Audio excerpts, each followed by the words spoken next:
Colossians 2 clearly says the Sabbath was abolished. No, it doesn't.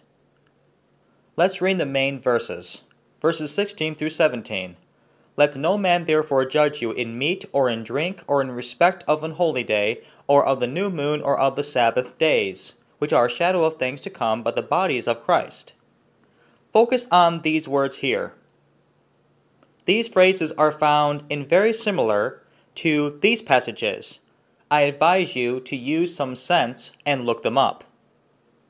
It's really humorous that people will a lot of times only quote verse 16, but not other surrounding verses, like for example verse 14. Blotting out the handwriting of ordinances that was against us, which was contrary to us, and took it out of the way, nailing it to his cross. First, what is an ordinance? Webster's 1828, a rule established by authority. A permanent rule of action, observance commanded, appointment, established rite or ceremony. So the ordinances are contained in the ceremonial law. Again, see all of these passages here. Therefore, just because it says Sabbath days, that does not mean it necessarily includes the seventh-day Sabbath.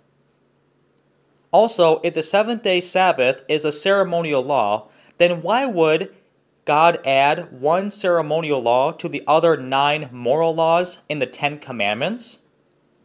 Also, with that question, why would he institute a ceremonial law in creation about 2,000 years before the Mosaic law was given? That makes no sense whatsoever. I'm not going to take time to list all of the verses for you. Don't be lazy, professing believer. Look them up and read them.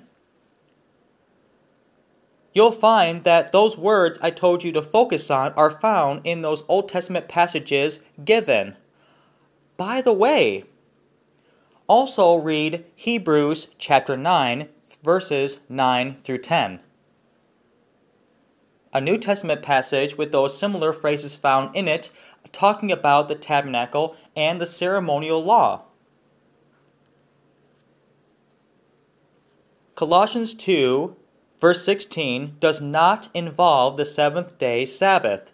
It is involving all the other Sabbaths under the ceremonial law. That is scripture, logical, fact. That is, if you had the correct text that agrees with the King James Bible. If you don't, you have a corrupted Bible, I believe, and you need to get the right text. Colossians 2 does not say the seventh-day Sabbath is abolished, especially God's moral law.